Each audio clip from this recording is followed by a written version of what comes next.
Salut, c'est Christine de la chaîne Fils de Cristal et aujourd'hui on fait une vidéo un peu spéciale en lien avec le jeu de rôle. Vous allez probablement déjà voir dans la description, peut-être que vous avez une petite idée de quoi qu'on va parler. On parle des 44 règles de D&D. En fait, d'où viennent ces 44 règles-là? Et ça ne vient pas du livre de joueurs ou de maître de jeu, ou même le Monster Manual, ou peu importe des livres, c'est pas du tout quelque chose qui vient des livres. Il y a de cela un peu plus d'un an, sur Reddit. Reddit qui est une source infinie d'informations en tout genre, postées par n'importe qui. Un maître de jeu ou un joueur. Je ne suis pas trop certaine si lequel des deux qui avait posté, si c'était un joueur dans la partie ou c'était carrément le maître de jeu, qui avait posté une liste de 44 règles euh, provenant du maître de jeu. Donc, soit c'est lui-même qui avait écrit ça pour ses joueurs, ou ses joueurs qui ont fait « Regardez comment ça n'a pas de sens. Voici qu'est-ce que notre maître de jeu veut qu'on respecte. » Ça l'a fait vraiment, bon, comme c'est Reddit, ça l'a fait boule de neige et ça l'a littéralement même explosé comme boule de neige. Il y a eu énormément de commentaires et finalement, la publication originale a été supprimée par la personne qui l'a posté. Ça a été posté, j'ai la date, le 25 mai 2024. Donc, ça fait quasiment presque un an que ça a été posté en date que je filme cette vidéo. Aujourd'hui, on est le 14 avril 2025. Donc, ça a été supprimé, mais il y a une autre personne du nom de Flag Druid sur Reddit qui l'a posté le 9 juin. Fait que quelque part entre le mois de mai puis début juin, la publication a été supprimée. Et ça a été reposté parce que vraiment, ça l'a vraiment fait beaucoup de discussions, beaucoup de débats sur qu'est-ce qui était ces 44 règles-là. Est-ce que vraiment ça vaut la peine d'être suivi? Je sais que beaucoup de youtubeurs en anglais en ont parlé. Par exemple, deux youtubeurs que je suis qui en ont parlé. Il y a Blaine Simple, que étrangement, j'ai essayé de retrouver la vidéo aujourd'hui, puis elle a été supprimée. Ça se peut qu'il ait supprimé sa vidéo de ça. Je pense qu'il était en live en même temps. Fait qu'il y a peut-être ça aussi, qu'il a peut-être supprimé certaines vidéos qui étaient live. Qui faisait justement état de ces 44 règles-là. Et il y a Bob the World Builder, que j'aime vraiment beaucoup sa chaîne aussi, qui parlait de ces 44 règles-là. Je vais mettre le lien de sa vidéo d'ailleurs en bas dans la description. Il va se demander pourquoi est-ce qu'il se fait taguer sur une vidéo en français, mais bon. Et une autre personne en français, dernièrement en plus, qui l'a fait, c'est Sign Beast, que je vais aussi lier sa vidéo en bas. Puis j'ai hésité un peu à en parler, et en fait, j'ai parlé à Cactus Fake. J'ai carrément dit, j'ai besoin de me faire kicker dans les fesses pour voir si ça vaut la peine ou pas. Elle dit oui, fais-le! Ça ressemble un peu à notre conversation qu'on a eue. Je vais te taguer. D'ailleurs, salut, Cactus Fake, merci de m'encourager toujours dans ces genres de vidéos-là. Donc, c'est sûr que je vais. Si vous regardez les vidéos des autres, chaque personne va avoir des opinions très différentes sur certaines de ces règles-là. Bien entendu, c'est quelqu'un que c'est des règles pour sa table à lui. Donc, je vais prendre pour acquis lui, parce que ça avait l'air d'être un gars de la façon que je vois les réponses puis tout ça. Si c'est pas gars, je me trompe, je suis désolée. Mais de la façon que ça a été écrit, puis de la façon que les gens en parlent, ça a vraiment plus l'air d'être un gars qui a écrit ça. Et une des choses qui revient fréquemment, c'est le ton très agressif de ce texte-là. Donc, c'est vraiment écrit de façon très, très rude, très rentre-dedans.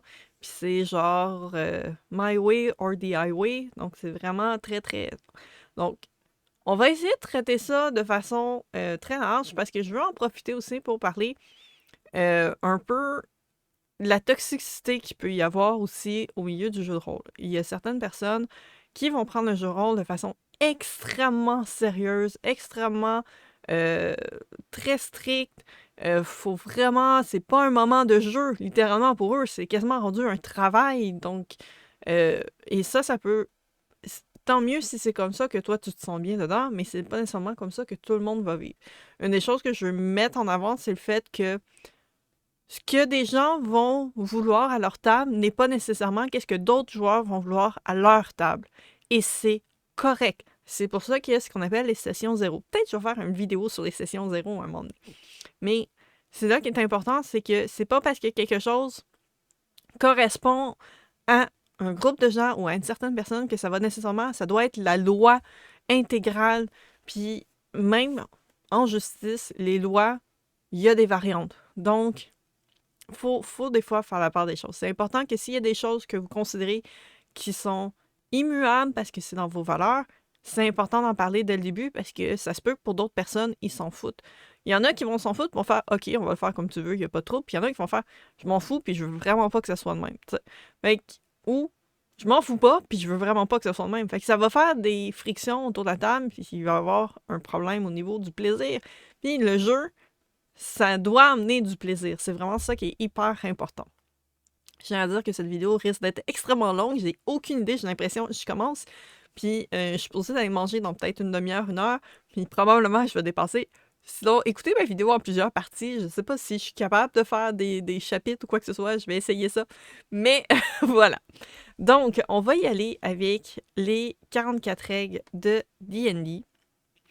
Dans le fond, la personne qui a reposté ça dit que l'auteur original a supprimé sa publication, puis il n'a pas été capable de trouver une image complète nulle part, donc il a regardé le live stream de One Shoot Questers, qui est une chaîne YouTube que je me souviens d'avoir déjà entendu parler en anglais, puis il a retranscrit chacune des phrases. Il y a beaucoup de youtubeurs qui mettaient littéralement les phrases.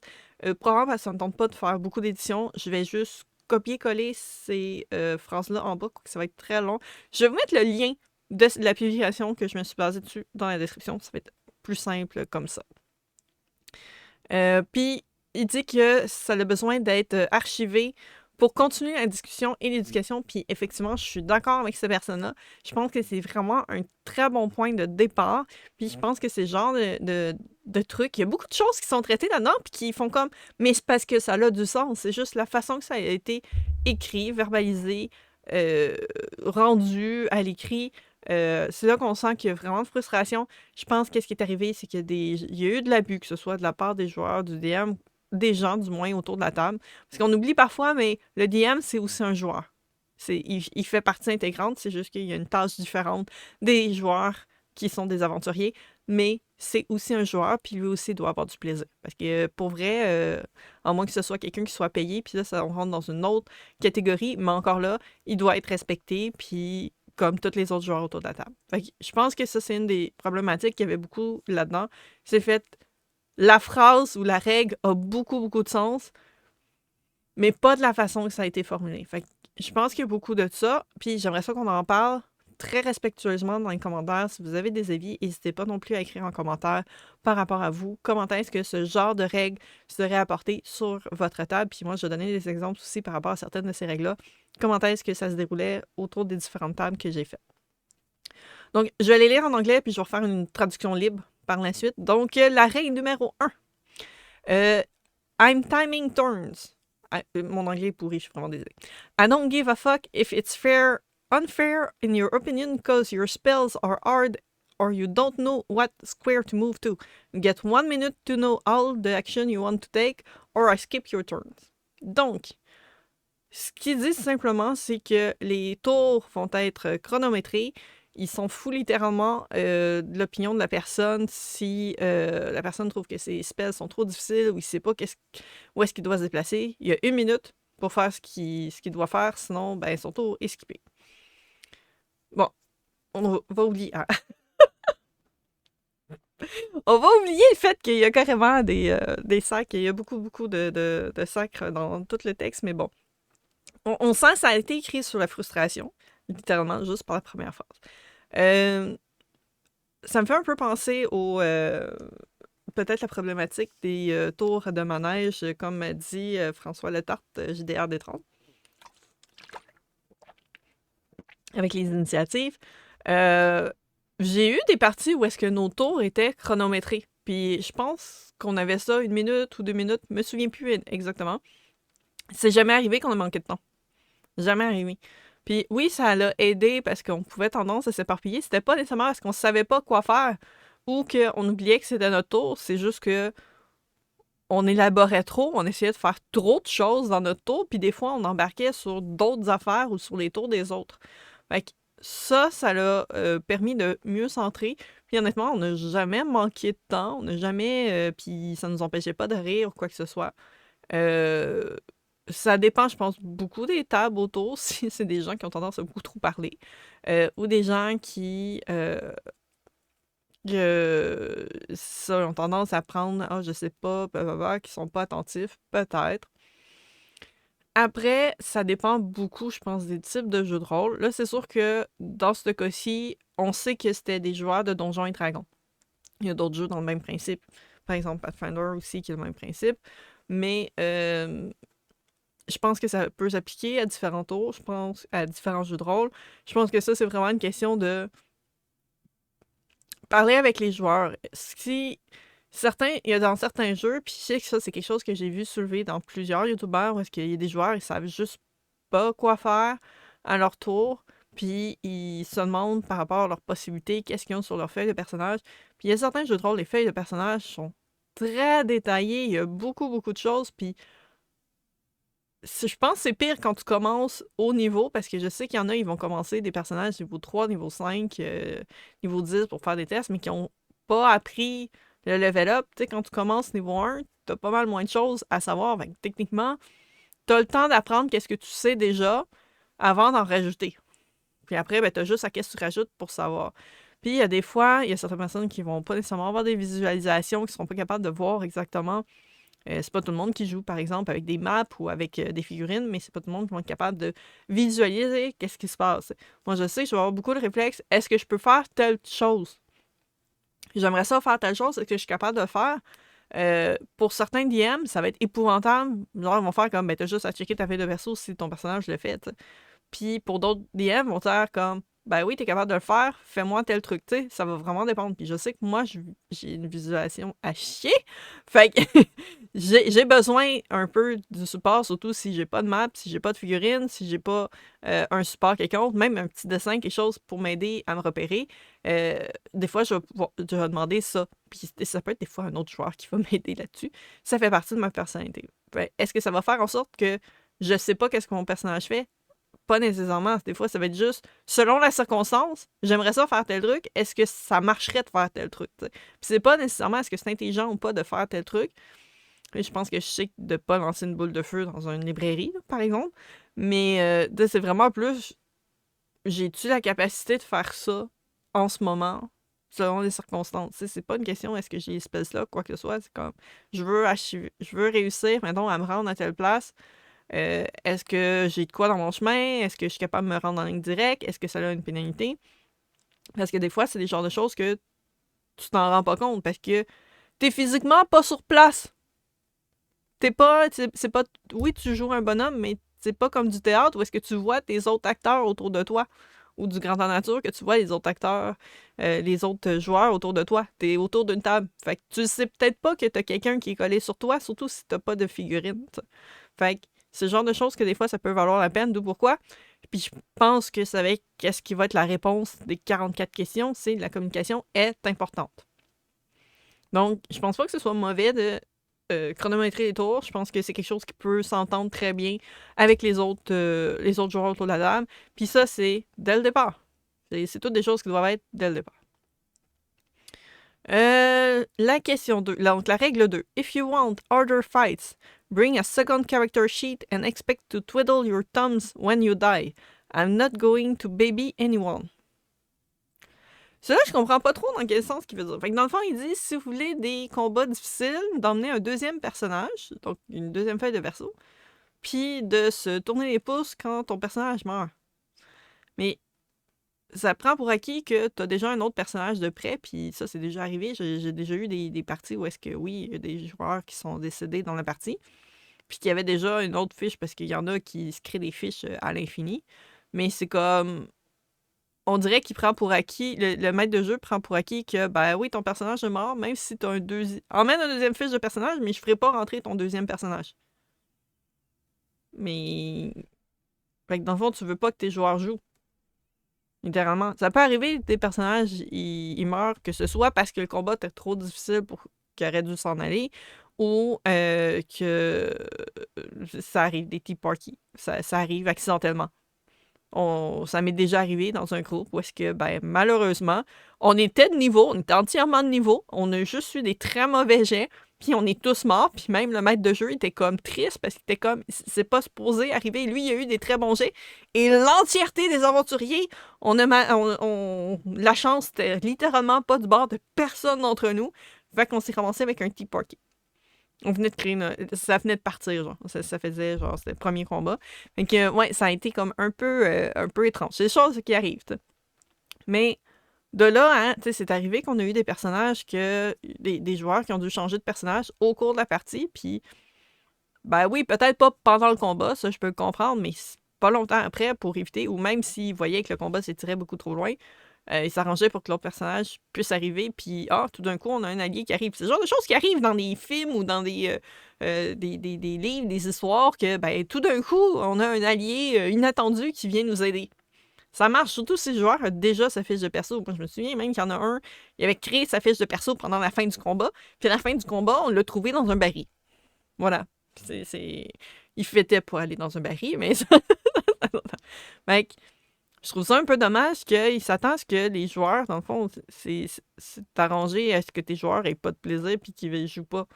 C'est-à-dire que tu fasses des combats difficiles, c'est correct. Ça s'entend très bien en début de rang. On veut que ce soit très difficile parce qu'on veut que ce soit épique. C'est pas grave si nos personnages meurent. Ça aussi, c'est quelque chose que c'est à discuter en début. Mais au point où est-ce que tu veux plus que le joueur joue du tout, jusqu'à temps que toi, ça te tente de décider de rentrer. Ça, je trouve ça comme un peu pas très gentil de la part des joueurs. Règle numéro 3. If you call me or my walls unfair, I will get up and go home. And if you got a ride with me, you can find your own way back and suck it up. Ok, celle-là, je la trouve vraiment épouvantable. Tu peux pas dire que des gestes sont injustes parce que c'est du hasard. À moins que la personne joue avec des détriqués, puis je pense que personne veut que quelqu'un joue avec des détriqués à la table, que ce soit le maître de jeu ou les joueurs.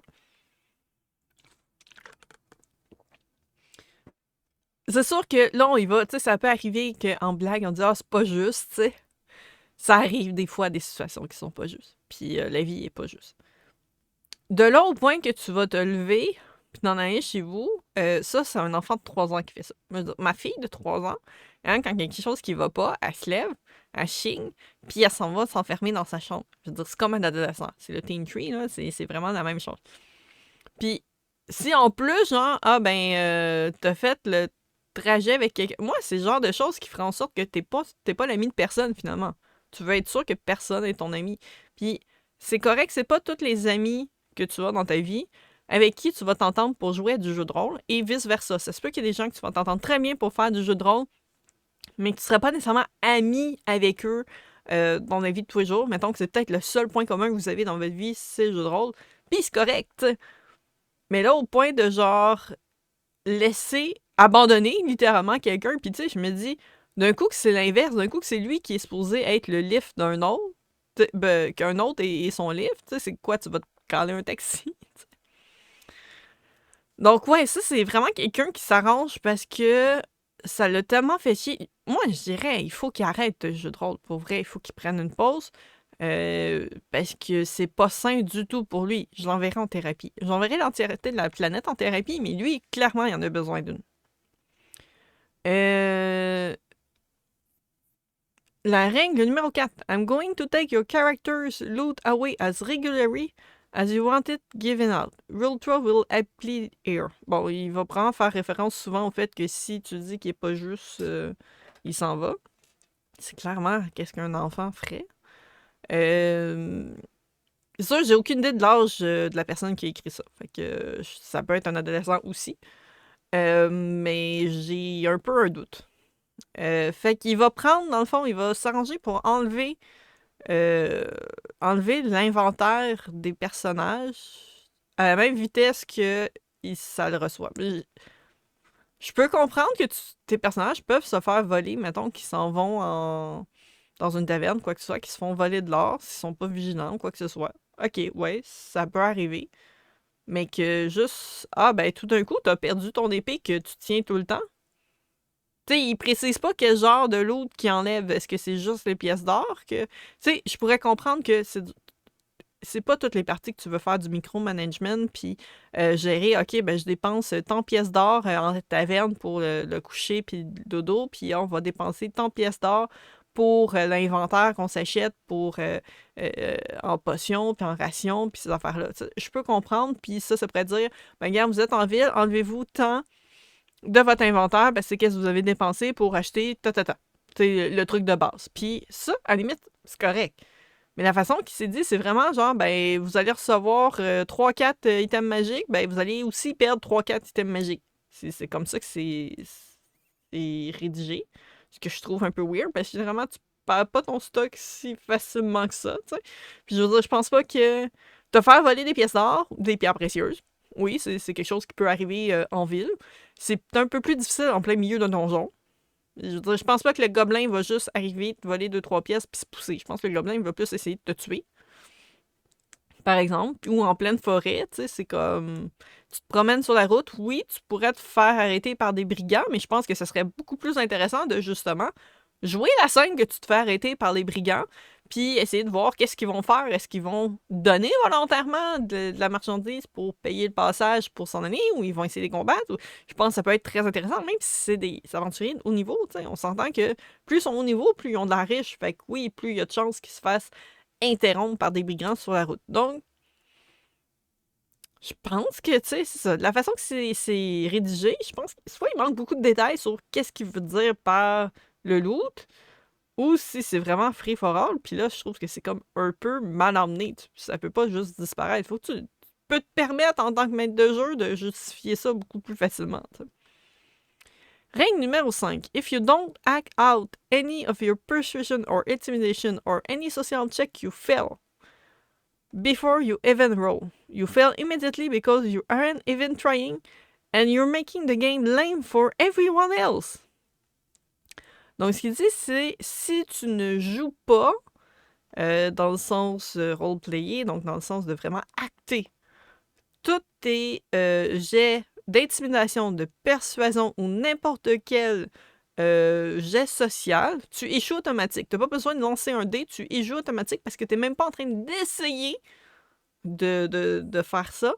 Et tu rends le jeu plate pour tout le monde. Moi, je pense que c'est parce que c'est lui qui trouve que le jeu est plate si les gens essayent pas. Par expérience, ça m'est arrivé dans une game de vraiment faire une très belle séquence de roleplay et rouler un 1. Puis DM a fait comme, bon, ben t'as échoué. DM. C'est plate. T'as super belle séquence que tout le monde était vraiment genre dedans. Il avait super bien aimé. Puis, ben, à cause que c'était les règles du jeu, ben, j'ai eu un 1. Fait que, non, il dit, ah, ben, t'as craché finalement sur la face du. Je suis comme, ben, c'est pas le genre de mon personnage. T'aurais pu trouver autre chose que ça, mais bon, c'est. Voilà, j'ai trouvé ça un peu dommage, mais c'était comme ça que ça jouait apparemment, cette partie-là. Fait que j'ai fait, OK. Fait que, dans un sens comme dans l'autre, ça, c'est vraiment très personnel. Moi, je considère qu'un comme l'autre peut s'équivaloir. Si quelqu'un, à ma table, me fait une tirade ou quoi que ce soit de façon vraiment épique, je le ferai pas échouer, puis je le ferai même pas tirer les jets. Mais c'est parce que tu peux pas appliquer ce genre de règle-là sur n'importe quoi d'autre qui est physique ou dextérité. Il va pas se mettre à aller faire une séance de joute ou se mettre un combat à l'épée. Là. Ton combat à l'épée, là, ils sont autour de la table en train de lancer des dés. Ils sont pas en train de se battre vraiment contre toi, qui est en train d'incarner les 10 bonhommes qui sont sur la carte. Là. Fait que ça, je trouve que c'est vraiment pas fair pour personne. C'est pas tout le monde non plus qui a envie d'acter leur personnage, qui a envie d'acter ça. Il y a des gens aussi, puis ça, c'est un peu l'avantage des jeux de rôle. Tu peux jouer un personnage qui a des capacités sociales que tu n'as pas. Littéralement. Je serais incapable d'intimider quelqu'un. Est-ce que j'ai eu des personnages qui étaient capables d'intimider? Oh oui. Est-ce que j'ai déjà dit, je vais essayer qu'il fasse tel truc pour intimider la personne? Puis il me dit, parfait, lance ton jet, je lance le jet, puis je réussis. Est-ce que j'aurais été capable de te dire des trucs? Non, j'aurais pas été capable parce que c'est pas quelque chose de ma personnalité propre. Puis c'est pas quelque chose que je suis capable d'acter en improvisation. Je serais capable de le faire avec un texte. C'est rare que tu as un texte d'avance sur qu'est-ce que ton personnage va dire. Fait que ça, je trouve que c'est vraiment pas correct, dans le sens que tu le fais pour les trucs sociaux, mais tu l'appliqueras pas pour des trucs qui sont des compétences physiques. Je veux dire, si t'as un puzzle à essayer de résoudre, tu vas-tu leur emmener un puzzle 3D qu'ils doivent assembler pour démontrer qu'ils ont été capables de... Non! T'as pas le temps de faire ça, d'un certain sens. Oui, c'est cool si quelqu'un est capable d'acter son personnage. C'est vraiment cool. Si quelqu'un n'est pas capable de le faire, est-ce que ça rend la partie plate? Non. Si ça te rend la partie plate pour toi, demande à avoir des personnages qui sont... des joueurs qui ne sont que de type acteur. Puis ça, c'est en début de game. Puis je pense pas que ça rend la partie pour tout le monde, parce que là, il prend pour acquis que tout le monde autour de la table pense exactement pour lui. Je peux vous assurer qu'il n'y a aucune table à travers le monde, que tous les joueurs, incluant maître de jeu autour de la table, pensent exactement la même chose. Aucune table. Est-ce qu'il va y avoir des points qui sont d'accord ensemble? Absolument. Est-ce qu'il y en a qui vont avoir mis de l'eau dans leur vin, puis avoir fait comme, ben ça, c'est moins mon genre, mais ça me dérange pas? Absolument. Puis c'est correct. Puis est-ce qu'il y en a qui vont avoir dit, j'aime vraiment pas ce style-là, je préfère pas jouer avec ce genre de personne-là parce que c'est pas mon style? Absolument. Et tout ça est valide. Mais tu ne peux pas prendre pour acquis qu'est-ce que d'autres personnes vont penser ou croire. Puis c'est le même principe que dans le jeu de rôle, t'es pas supposé de faire jouer les autres personnages, tu sais. T'es supposé de faire jouer ton bonhomme à toi. Le maître de jeu peut faire bouger les monstres parce que c'est justement ça, mais il n'est pas supposé faire bouger ton bonhomme à ta place, t'sais. Fait que ça, là, j'ai beaucoup de misère, puis je pense c'est même pas une question de la façon que c'est formulé, c'est vraiment, c'est pas correct de prendre pour acquis qu'il faut absolument que tous les joueurs soient des acteurs, c'est pas vrai. Tu n'as pas besoin d'être acteur pour jouer à du jeu de rôle. Règle numéro 6. If you don't pick up cues for side quests, that's not my problem. Get over yourself, it's not a video game. It's a role-playing pen and paper-based game with miniature. I'm not holding your hand if you choose not to pursue shit. Donc, si tu ne prends pas les indices comme quoi qu'il y a des side quests, donc des quêtes secondaires, c'est pas le problème du maître de jeu. C'est pas un jeu vidéo, mais effectivement, dans les jeux vidéo, souvent, tu vas avoir un petit point d'interrogation au-dessus de la tête d'un personnage pour savoir qu'il y a une quête là. Que c'est un jeu de rôle, crayon, papier avec des miniatures. C'est pas de même que j'aurais décrit jeu de rôle, mais bon, oui, effectivement, c'est papier-crayon. Je ne vais pas te tenir la main si tu décides de ne pas suivre ces indices-là. Effectivement, c'est pas la faute du maître de jeu si tes joueurs décident de ne pas faire tes quêtes secondaires. Oui, effectivement. Tu sais, c'est pas. Tu peux faire. Puis les quêtes secondaires ne sont pas obligatoires. Techniquement, ça t'aide à aller chercher des trucs de plus, peut-être pour te faciliter, mais ça peut arriver qu'il y ait des indices qui passent du pied au-dessus de la tête, puis c'est pas grave. Si tu veux vraiment que tes joueurs fassent cette quête-là, à ce moment-là, ça devient plus vraiment une quête secondaire, puis tu devrais pas laisser des indices que peut-être quelque chose. Je pense que tu devrais être vraiment plus clair de il y a cette quête-là à faire. T'sais. Mais c'est pas la faute du maître de jeu, effectivement, si tu trouves pas des indices, puis si tu veux faire plus de quêtes secondaires, généralement, ben, c'est là qu'il faut que tu portes plus attention de est-ce qu'il y a des gens est-ce qu'il y a des rumeurs? Est-ce qu'il y a un tableau avec des annonces dans le village? Est-ce qu'il y a des gens qui mentionnent des problématiques? Je veux dire, ça, c'est à toi de voir est-ce que tu as envie de suivre ces problématiques-là aussi. Puis après, c'est une décision d'équipe, c'est pas juste un joueur qui va décider on va faire cette quête-là. Il faut que tous les autres joueurs autour de la table soient d'accord de oui, on va prendre le temps de faire ça. Est-ce que ça vaut la peine de mettre sur pause la quête principale pour faire une quête secondaire? Ça aussi, tu sais, ça c'est souvent malléable parce que c'est rare. Quoi qu'avec cela, j'ai un doute, là, mais c'est rare qu'un maître de jeu va dire vous êtes trop serré dans le temps, vous pouvez pas faire de quête secondaire parce que même si je vous ai mis plein d'indices qu'il y en avait, parce que dans tant de temps, le dragon va être parti, exemple. Je sais pas trop. Généralement, le temps est très malléable, qu'il n'y a pas de problème, que tu peux faire des quêtes secondaires pour te trouver des choses, des fois, pour t'aider pour ta quête principale. Règle numéro 7. If you move to a square in combat, there's no take-backs. Donc, si tu te déplaces dans une case en combat, tu peux pas revenir dans la case que tu étais avant. Oui, ça, à la limite, là, c'est probablement un qui est le moins mal formulé, dans le sens qu'il n'est pas en train d'insulter quelqu'un, mais effectivement, je pense que ça rentre un peu dans les tours chronométrés, où est-ce que si tu as pris une décision de te déplacer, tu peux pas faire... après que, mettons, si quelqu'un dit « Ok, tu te déplaces là », oui. « Ah, mais finalement, je veux revenir à telle autre place parce que là, je me fais attaquer. » Non, mais à un moment donné, c'est un peu comme un jeu d'échecs, tu sais. Fait que ça, à la limite, je peux comprendre. Ça, c'est sûr que c'est plus dans une partie, genre, physique. Mais souvent, avant de me déplacer, je vais dire « Hey, est-ce que je vais être en ligne de vision pour tel truc? Ou est-ce que ça crée une attaque d'opportunité, par exemple, ce qui est le cas dans Donjons et Dragons, il me semble. Si je me déplace, Puis là, ils vont me dire oui ou non. Puis là, je fais comme, OK, ben, en conséquence de ça, je me déplace là, tu sais. Mais oui, un coup que t'es déplacé, c'est pas le temps de revenir. Règle numéro 8. You tell every single person what you're doing before you do it. You don't fucking roll dice and then say you're casting fireball. You tell us all. Donc, dans le fond, tu dis à chaque personne ce que tu vas faire avant de le faire. Tu ne fais pas juste rouler les dés puis dire après que tu castes une balle de feu. Il faut que tu le dises avant. Je suis d'accord, t'es supposé te dire tes actions. T'es pas supposé, genre, rouler ton dé puis voir si tu réussis. Tu dis, ok, j'ai réussi, fait que je fais ça. Non, t'es supposé de rouler ton dé. Parce que oui, probablement qu'il y a des gens qui vont tendance à faire ah, ça n'a pas marché, puis ils vont juste rien dire, puis après ça, ah ben je vais rerouler le dé pour. Je vais rouler le dé pour faire tel truc, mais dans le fond, ils ont déjà roulé un dé. Ça, je peux comprendre. Effectivement, si t'es pour faire de... T'es supposé te dire qu'est-ce que tu fais avant de rouler tes dés. Après, s'il y a des joueurs qui sont pas attentifs à qu'est-ce que d'autres disent, je pense pas que je vais prendre parti tous les joueurs autour de la table pour dire « Hey, je vais rouler tel truc. » Si la personne n'est pas attentive, ben là, c'est un peu le problème de cette personne-là.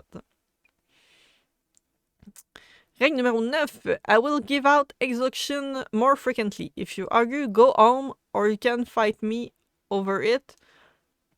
Or you can DM yourself. Donc, il va donner les exhaustion, je pense que c'est de la fatigue, plus fréquemment. Si tu argues, tu vas à la maison, ou tu peux littéralement me battre là-dessus. Là, je pense dans le sens de vraiment se battre, avec les points et tout. Ou tu peux DMer toi-même. OK. Je peux comprendre si leur équipe a pas tendance à faire des moments de repos, ce qui est très rare dans Donjons et Dragons parce que la majorité des joueurs veulent toujours faire soit des courtes pauses ou des longs repos, short rest, long rest, pour ne serait-ce à partir du moment qu'il y a quelqu'un qui fait de la magie, mais même pour d'autres affaires. Donc, techniquement, je vois pas pourquoi est-ce qu'un personnage serait fatigué s'ils sont tout le temps en train de faire des pauses. Après, s'ils prennent jamais des moments de pause, oui, ils devraient avoir ça. Là, je suis quasiment surprise qu'il dit pas qu'il va lui-même se pousser, mais tu sais, c'est comme. Il dire aux autres joueurs, tu sais, va-t'en ou tu peux me battre. À quel point est-ce que tu veux te rendre à te battre avec des points avec tes joueurs? Voyons donc. Mais je comprends le principe de si tu t'assises avec ton maître de jeu, ben c'est à toi d'être maître de jeu. Effectivement. Si t'es pas d'accord avec qu'est-ce que le maître de jeu dit, tu peux être maître de jeu à la place. Mais je pense pas que j'aimerais l'avoir comme joueur, en fait, cette personne-là, parce que j'ai l'impression qu'il va être aussi strict que comme maître de jeu. Numéro 10. Donc, numéro 10. Every snide comment you make to an NPC will be remembered and paid back in triplicate. You all seem to believe there is little consequence. Ben, c'est sûr que si tu dis un commentaire méchant à un NPC, ben, ça se peut qu'ils s'en souviennent pas. Après, est-ce que le maître de jeu va réussir à se souvenir de tous les trucs que, mot par mot, que je pense pas non plus. C'est sûr que si c'est vraiment quelque chose de majeur, oui. Mais oui, puis ça doit avoir des conséquences. Mais pas juste au niveau des paroles. Si tu fais une action, ça doit avoir des conséquences. Ça, je suis d'accord là-dessus. La façon que c'est dit, c'est weird. Mais oui, si tu t'attaques un NPC, il va avoir des conséquences au même titre que si tu l'insultes ou payback and triplicate, ça dépend. C'est peut-être pas nécessairement ce NPC-là qui va revenir. Là, c'est que l'affaire, c'est qu'avec tous les trucs d'avant, on dirait que j'anticipe que ça peut être pire que qu'est-ce que c'est écrit. Enfin, mais oui, techniquement, il doit avoir des conséquences, peu importe les actes que tu fais. Si tu fais des trucs bons, ça a des conséquences. Si tu fais des trucs mauvais, ça a aussi des conséquences. 11. You will not be given a mega dungeon every session. A temple is not the size of a small city, neither is a cave. This shit will happen when it's natural and organic. Go play some roguelike if you want that. Donc, il n'y aura pas un méga donjon à chaque session. Puis la première chose, c'est comme, mon Dieu, j'espère. J'espère qu'il n'y en aura pas un à chaque session. Déjà, ça peut prendre plus qu'une session pour faire un méga donjon.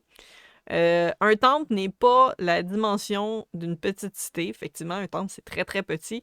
Puis une cave non plus. Puis ça va arriver quand que ça sera naturel, puis que ça fit. Puis si tu veux faire un roguelike, ben ça, c'est le principe de refaire juste des donjons non-stop. Oui, Effectivement. Après, ça se discute aussi à la session 0 si vous voulez juste faire du dungeon crawling, ce qui se fait très bien aussi. Donc, juste de faire donjon par derrière donjon par derrière donjon, puis pas vraiment avoir de... Parce que vous n'êtes pas très intéressé, par exemple, à aller dans des villes, puis interagir, puis tout ça. Ça se fait aussi. Mais oui, je pense qu'il peut y en avoir de différentes grosseurs, puis ça peut être tout aussi intéressant, puis ça sera pas nécessairement que du combat. Dans un temple, je vais plus même voir des énigmes à résoudre que vraiment plein de combats, tu sais. Fait que, effectivement, ça a du sens. Cela, ça a vraiment du sens. Tu devrais pas avoir un gros donjon avec un immense boss de fin, puis c'est pas la même chose.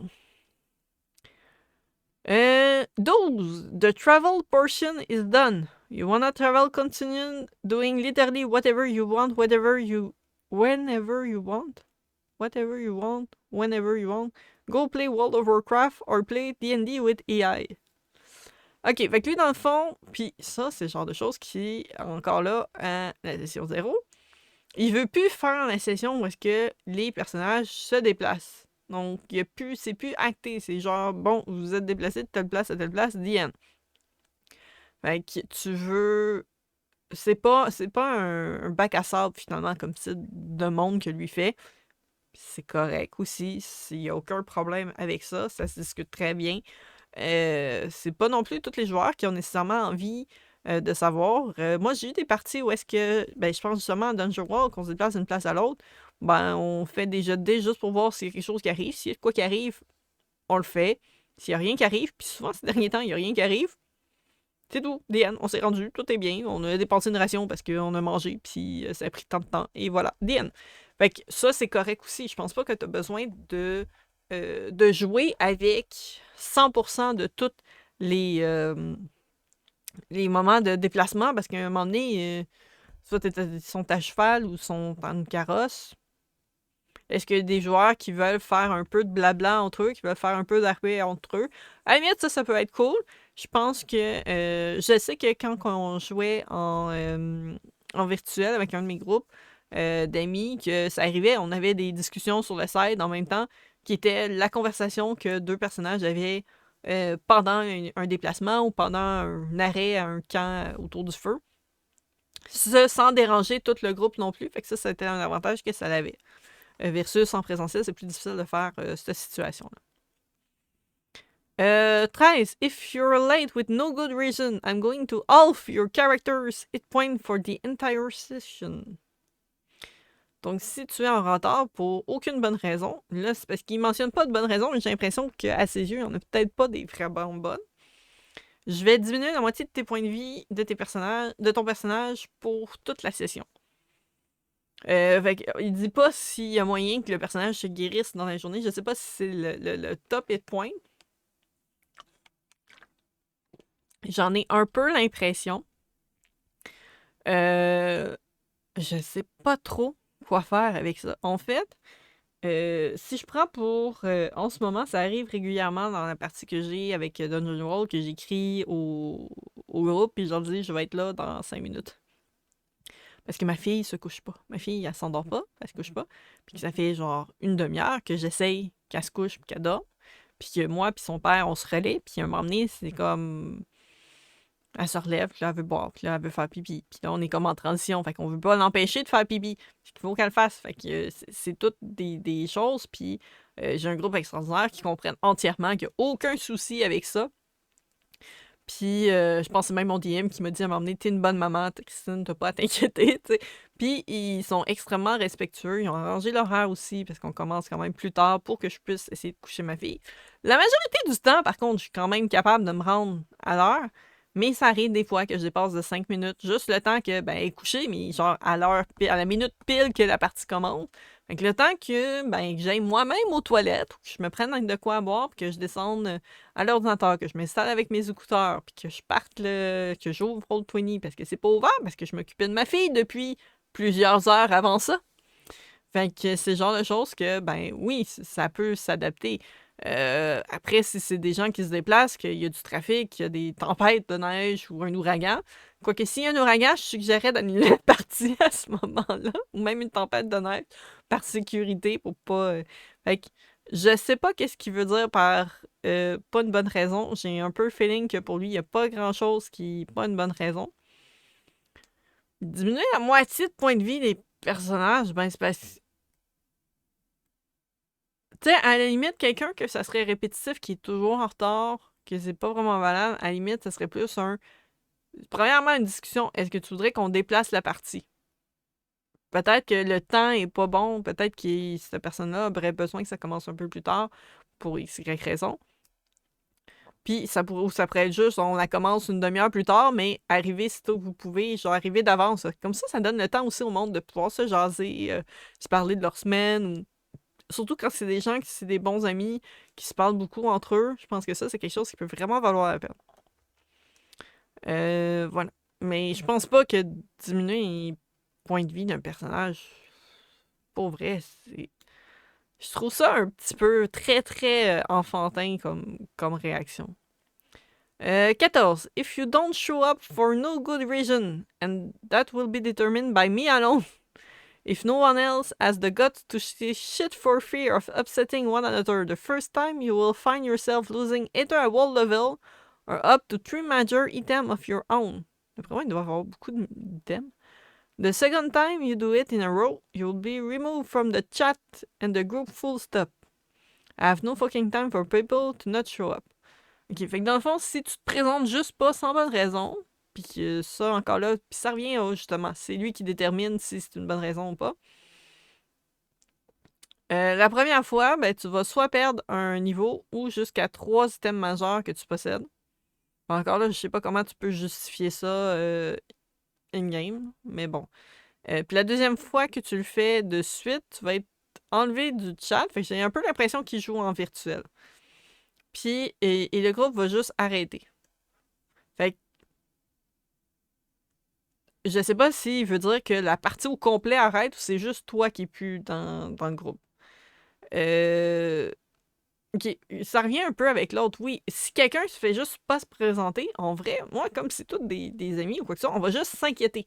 C'est arrivé justement à Dungeon World où est-ce que notre DM, mon oncle Marc, ben, il était pas là, puis on n'arrivait pas à le rejoindre, puis là, on était comme, mais c'est parce qu'il s'est peut-être passé de quoi, tu le sais pas, il y a peut-être de quoi de grave qui s'est passé. Puis on a essayé de le rejoindre. Je pense qu'il y en a un autre qui avait son numéro de téléphone, qui a essayé de l'appeler, puis il était juste knock-out, il était en train de dormir, puis il a passé tout droit.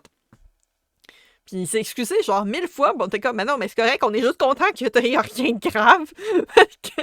Pour vrai, moi, c'est plus ça que je pense. C'est comme, j'espère qu'il n'y a rien de grave qui s'est passé.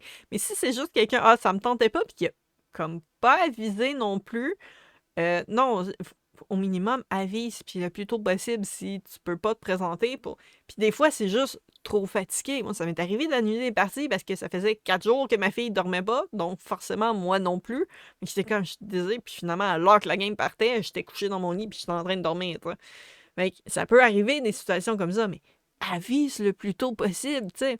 Je comprends qu'un maître de jeu qui a préparé plein de choses soit frustré, mais les autres joueurs aussi vont être frustrés si t'as pas pris la peine d'aviser, tu sais.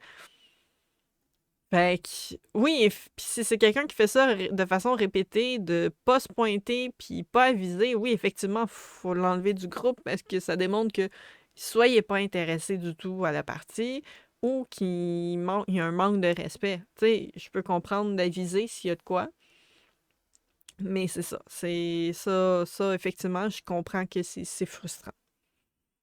15. If you're too stoned or drunk to play, I will go on without a warning. Your warning is here.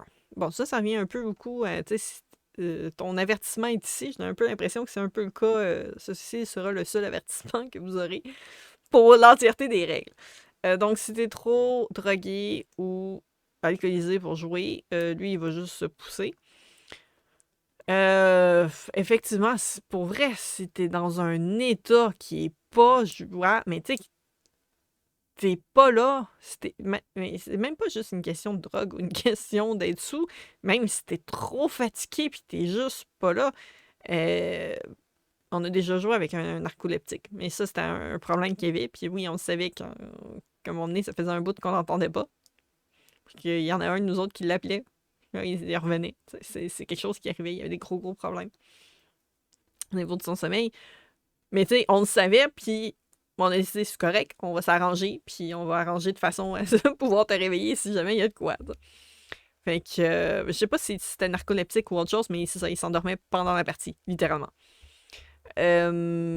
Fait que, oui, c'est pas... Je pense qu'il y a d'autres occasions pour ça que le jeu de rôle. T'as quand même besoin de la réflexion. Même si c'est un combat, t'as besoin d'avoir une tête. Tu sais, que oui, quelqu'un prenne un verre d'alcool pendant, c'est pas Moi, je pense qu'il parle vraiment de... qui est trop pas là, genre, littéralement. C'est sûr, quelqu'un qui est sous-mort, oublie ça, il sera jamais capable de faire... Il sera même pas capable de lancer des dés, il sera même pas... Fait que non, oui, ça, je le comprends absolument. Après aussi, si vous acceptez que les gens boivent de l'alcool ou qu'ils prennent la drogue, il faut que ce soit quelque chose qui soit discuté au préalable. Moi, je sais que je suis pas quelqu'un qui est hyper à l'aise avec la drogue, je suis pas hyper à l'aise avec l'alcool non plus. En virtuel, je m'en fous un petit peu parce que ben, je vois pas vraiment les gens. En présentiel, ben moi, chez nous, il n'y a pas de drogue du tout qui rentre. Puis c'est pas une question de Ah oui, c'est légal maintenant. Il n'y a pas de drogue qui rentre chez nous, je m'excuse, mais même fumer la cigarette, tu fumes dehors. C'est littéralement ça. Moi, ma laine est plus importante que ton besoin de fumer, t'es chez nous. Ça, c'est une question de règle. Je suis ailleurs, ben je vais tolérer parce que je suis pas chez nous, mais je vais pas avoir tendance à vouloir me rendre là souvent parce que j'ai eu ma mère était fumeuse, puis je me sentais pas à l'aise quand je revenais chez nous. Ma linge sentait la boucane, puis moi, ça me lève le cœur, déjà en partant. Puis j'ai des problèmes légers respiratoires. Fait que déjà, c'est pas quelque chose qui m'attire tant que ça. Puis en plus, là, vous avez la visite de Monsieur Chat. Mais, tu sais, qu'il y en a qui vont prendre un verre d'alcool pendant, ça me dérangera pas tant que ça. Quelqu'un qui est en train de se saouler ou boire une bière derrière l'autre non-stop, puis qui est genre la seule personne du groupe qui fait ça, c'est un peu awkward parce que ça m'est arrivé littéralement qu'on avait ça. Genre, personne buvait autour de la table, sauf la DM qui avait son petit verre, qui était genre correct. Puis lui, c'était une bière en arrière de l'autre. On était comme 3 autres à côté. 3-4 autres que, ben, moi, je bois pas d'alcool du tout parce que j'aime pas ça. Il y en a un de mes amis qui est allergique. Il y en a un autre que, ben, il peut prendre un rum and coke, mais c'est tout. Il aime pas la bière, il aime pas le vin, fait il buvait pas. Puis il y en a un autre qui aime pas ça non plus tant que ça, de l'alcool, fait qu'il en prend pas. Fait que tu sais, c'était comme un peu étrange comme situation de... Lui, pour lui, c'était comme « Ah, yeah! Mais tu sais, c'est pas une question comme un peu... si on prend, mettons, Farador, que personne arrive, genre, avec sa caisse de bière, pis ils disent « Non, c'est sérieux! » Non, c'est juste... C'est pas le même genre d'ambiance, puis nous, on est comme... C'est pas un party non plus, genre de fête ou quoi que ce soit, où est-ce qu'il y en a qui saoulent, puis c'est pas le genre non plus de party que j'aime aller. Fait que ça dépend aussi. Puis, tu sais, il y en a peut-être d'autres que, ben, ils vont être plusieurs comme ça, puis c'est correct aussi. Je pense que ça, c'est le genre de situation aussi. Ça dépend de la vibe des gens qui sont autour. Puis ça, c'est à discuter pendant la session 0. Fait que, voilà. Fait que 16. If you get up for bong or smoke or whatever else break every 10 minutes, I will simply pack up and go home. I'm sick of waiting for every bloke to be at the table. Ouais, c'est sûr, si tu prends une pause de 10 minutes pour aller fumer ou quoi que ce soit, c'est problématique. Si tu as besoin d'une pause pendant la partie pour aller aux toilettes, oui, vas-y. Je veux pas que tu fasses pipi sur ma chaise ou même chez vous, quoi que ce soit, ça se fait très bien. Puis, jamais j'empêcherais quelqu'un d'aller aux toilettes pour vrai. C'est sûr, si t'as besoin d'aller prendre une pause cigarette, quoi que ce soit, ben moi, je connais pas ça parce que je fume pas, mais ok, je pense qu'on peut se timer, mettons, un dépendamment. C'est sûr, c'est des parties de 2-3 heures, peut-être qu'on peut être capable de le faire sans pause. Mais si, mettons, c'est une grande partie, 4, 5, 6 heures, ben tu peux planifier un arrêt un moment donné en plein milieu, puis faire ou 2 arrêts, dépendamment si c'est sur 6 heures, peut-être 2 arrêts. Mettons, après 2 heures, tu fais une pause de peut-être 15 minutes. OK, c'est le moment, tout le monde s'en va faire fumer, prendre quelque chose à boire, à manger, toilette. C'est comme le break de classe, finalement. Fait que ça, je pense que ça se fait très bien. C'est sûr, si tu fais des parties, tu fais jamais de pause à un moment donné. Et je pense que ça peut faire du bien aussi, juste se lever debout, se dégourdir. Parce que des fois, on peut être comme vraiment très intense, puis c'est important de se lever aussi. 17. Guidance, divination spell, alls, and whatever spells I decide are too fucking stupid and banned. outright. No more fucking guidance. Ok, lui, c'est même pas genre, j'aime pas le spell pour. Parce que c'est difficile à gérer. C'est juste qu'il est trop stupide, ces spells-là. Mais si t'aimes pas des spells de Donjons et Dragons, pourquoi tu joues à Donjons et Dragons? Parce que là, il parle beaucoup des spells qui ont rapport avec la divination ou qui permettent de savoir des choses d'avance. Il me semble Guidance, il va falloir que je fasse une recherche parce qu'il me semble que je l'avais et ça n'avait pas rapport à divination. Guidance, là c'est pour D&D 5e de 2014. You touch one winning creature. Once before the spell ends, the target can roll a d4 and add the number roll to one ability check of the choice. Ouais, ça donne un bonus à quelqu'un. Ok, fait que lui, tout qu'est-ce qu'il peut donner un bonus. N'importe quel spell qu'il aime pas, il va le bannir. Pour X raison, parce qu'il trouve pas le fun. Moi, d'après moi, il a besoin de jouer à un autre jeu que Donjons et Dragons, parce qu'il. Je comprends qu'il y a certaines personnes qui vont bannir. Je sais que j'en ai entendu des cas où est-ce qu'ils vont bannir soit des spells, vont bannir des classes, vont bannir. Ça m'est pas arrivé. Oui, ça m'est arrivé. Il y en a un qui bannissait les psioniques. Mais comme je comprenais rien déjà à magie, je me dis, c'est sûr, je ne veux pas envoyer là-dedans. Mais je pense que c'était vraiment plus une question que c'était mal balancé, puis c'était pour D&D 2.5. Fait que peut-être que c'était différent aussi par rapport à, mettons, D&D 5e. Mais sinon, vraiment dire des spells spécifiques, quoi que ce soit, non. Au contraire, j'ai eu des maîtres de jeu qui tripaient avec ce genre d'aléatoirement-là. On dirait que si c'est pas un spell qui donne vraiment cette attaque directement, pour lui, c'est pas intéressant ou c'est stupide, mais non, je pense que moi, j'adore les spells qui sont comme plus inutiles. Je tripe sur faire des personnages qui ont l'air les moins utiles possibles, puis après ça, je me demande pourquoi je me sens vraiment nul en combat, mais ça, c'est un autre problème. 18, on va y arriver. On va y arriver. Moi, d'après moi, je vais faire deux parties à cette vidéo-là. 18. You get one chance at a skill check. If you fuck up, your party doesn't get their chance to do the same check. Think carefully who's good at what. Oui. Techniquement, si t'as quelqu'un qui est supposé t'aider pour un jet, fait que dans le fond, t'as une seule chance pour faire ton jet d'habileté. Si tu te trompes, c'est pas là que ton équipe peut faire le même. Ah, c'est pas pour t'aider. Fait que dans le fond, si t'as pas réussi à débarrer la porte, ben ton équipe n'a pas le droit de faire un essai pour débarrer la porte. C'est fini, la porte reste barrée. The end. Deal with it. Ça, c'est une affaire dans Donjons et Dragons, puis je pense Pathfinder un peu le même principe. Je trouve ça complètement absurde que tu peux pas essayer plusieurs fois, genre, des choses. C'est comme, t'as échoué, ben Diane, t'as échoué. Ouais, mais dans la vraie vie, si j'échoue à quelque chose, je peux recommencer. Genre, si j'échappe mon outil par terre, je peux le reprendre puis le recommencer. Puis là-dedans, ben, oh non, ton outil est par terre. C'est fini. Il est maintenant scellé dans le plancher. T'as perdu ton outil. T'as plus aucune possibilité de reprendre cet outil-là. Il est perdu à tout jamais. Ouais, ben ça. Fait que Puis tu sais, penser à qui est meilleur, à quoi avant. Je pense que oui, généralement, tu vas te demander entre vous autres, c'est qui serait mieux pour essayer de résoudre tel truc. Puis ça se peut que finalement les dés soient pas contre eux, mais tu sais, c'est pour vrai, si c'est pour bloquer l'avancée de tes joueurs pour ta quête principale, c'est quoi finalement? Ils ont échoué la quête alors qu'ils sont au tout début, ça marche pas. 19. Discussion of metagame details in game will result in instant damage to your character.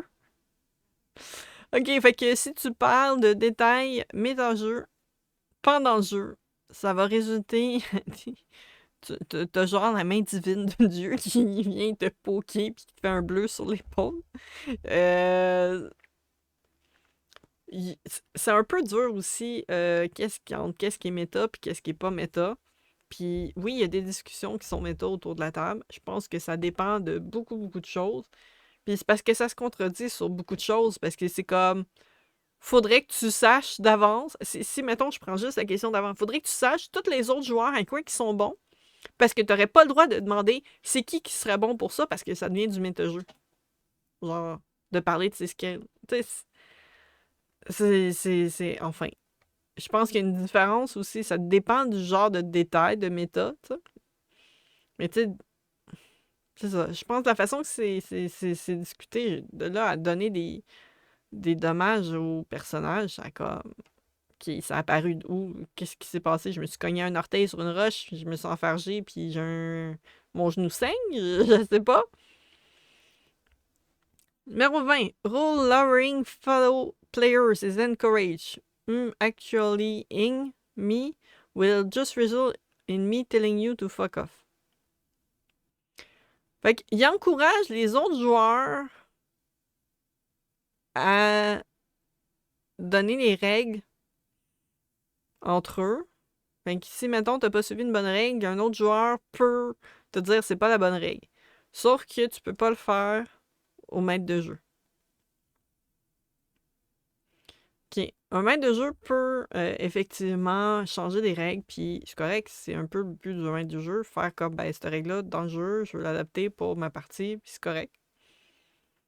Mais j'en ai vu des maîtres de jeu qui cherchaient une règle, puis finalement, c'est un autre joueur qui disait, parce que justement, cet autre joueur-là était plus habitué avec cette règle-là, puis ça arrive des fois.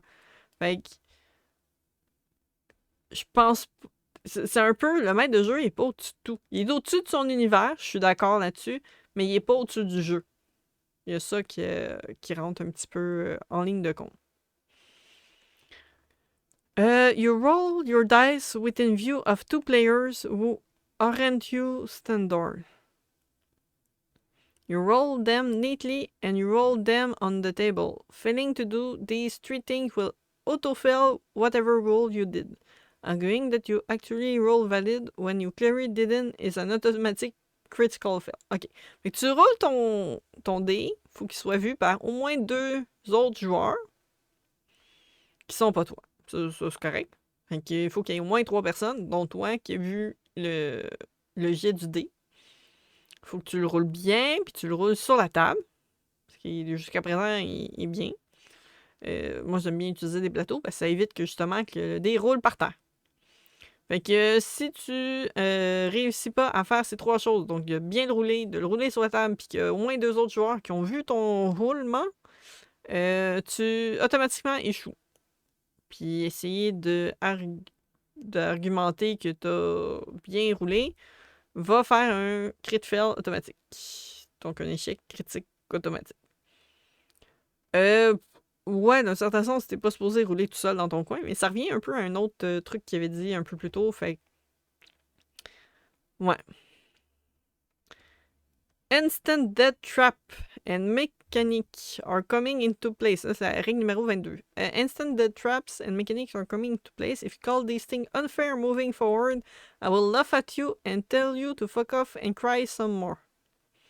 Vraiment, c'est extrêmement toxique comme maître de jeu, parce qu'on dirait vraiment, c'est comme... Je suis là pour vous torturer. Puis, tu sais, c'est un peu du t'es mort, sinon je joue plus, là. Ça ressemble beaucoup à ça. Donc, oui, de faire des mécaniques, puis des pièges qui sont mortels, oui, ça existe dans le jeu de rôle. Puis, j'en ai vu, c'est arrivé. Puis, il y en a des fois, tu les vois gros comme le bras. Puis, il y a quand même un joueur qui va se mettre dedans. Puis il y en a d'autres que, ben non, on les a pas vus d'avance. On a quand même réussi à les éviter. Ça a été un peu difficile. Des fois, on n'a pas réussi à les éviter, mais on a réussi à s'en sortir malgré tout. Fait que, tu sais, il est supposé avoir des pièges. Tu vas, mettons, dans un vieux temple ou des choses comme ça, il y a des pièges, il y a des trucs qui se passent. Fait que oui, c'est quelque chose qui a besoin d'être là, puis que ça doit arriver, tu sais. Là, je suis rendue à la moitié et on a pratiquement 1 heure. Donc, je vais faire une partie 2 à cette vidéo parce que je sens que ça va être vraiment trop long. Puis moi, je dois aller manger. Il est déjà midi 21. Donc, ça va être un 2 parties. J'ai vraiment beaucoup trop de choses à dire sur ces règles. J'espère que vous avez aimé ça. J'espère que si vous voulez que je fasse des reviews d'autres affaires comme ça, écrivez-le en commentaire. Et on va se voir pour la partie 2 qui sera publiée probablement le lendemain de cette partie 1. Peut-être que vous allez déjà les voir. Donc, merci d'avoir écouté cette première partie. J'espère que vous avez trouvé ça intéressant.